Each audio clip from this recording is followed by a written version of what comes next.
la enfermedad crónica de riñón se divide en estadios. Estadio 1 es cuando tenemos una filtración por encima de 90, pero con algún tipo de evidencia de daño renal como proteína. Ya cuando esa filtración, que se mide, como te dije, se calcula por una medida en sangre, está entre 60 y 90 es un estadio 2. Cuando está entre 30 y 60 es un estadio 3.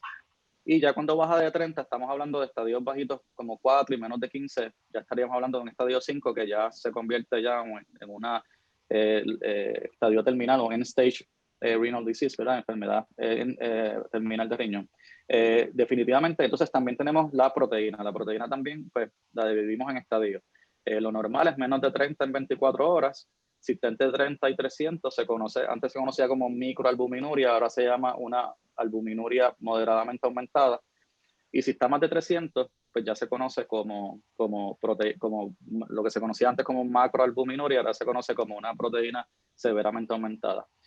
Obviamente, cuando ya tenemos proteína en orina, usualmente pues incorporamos ciertos tratamientos en ese paciente diabético, medicamentos que usualmente usamos para la presión, pero que nos ayudan en esa parte. Y obviamente quizás vamos a estar mucho más atentos a lo que es el control glucémico del azúcar para evitar que eso siga progresando. Mira, es bien importante dos cosas que son esenciales en estos pacientes. Una es el control del azúcar, de la glucosa en sangre, y la otra es el control de la presión. En el control del azúcar, pues usamos varios medicamentos para tratar de llevar lo que es la hemoglobina glucosilada, que es un promedio del azúcar en los últimos 3 meses, por lo menos en la mayoría de los pacientes a menos de 7%, porque se sabe que por cada por ciento que yo baje de hemoglobina glucosilada, por poner un ejemplo, si estamos en 8% y lo bajamos a un 7%, cada por ciento que yo baje puede bajar hasta un 37% el riesgo de complicaciones microvasculares. O sea que es bien significativo ese impacto.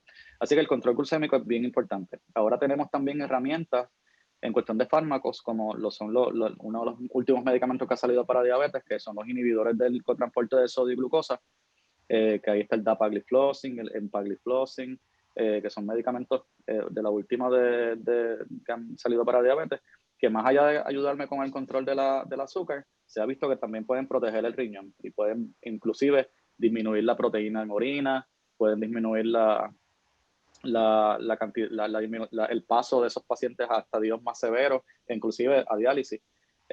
Así que dentro del tratamiento de la diabetes, pues tenemos esas herramientas. Y entonces la segunda más importante, como te mencioné, es el control de la presión, definitivamente.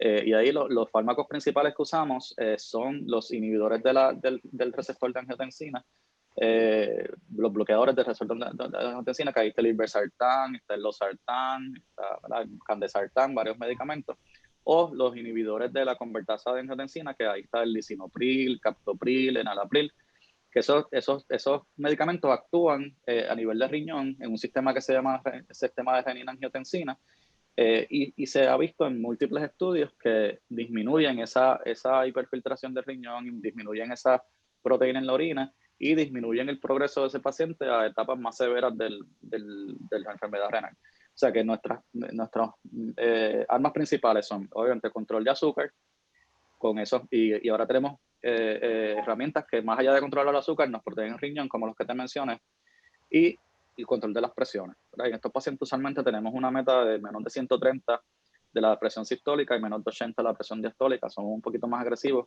porque sabemos que si controlamos la presión podemos controlar ese tipo de nefropatía, o por lo menos evitar que progrese.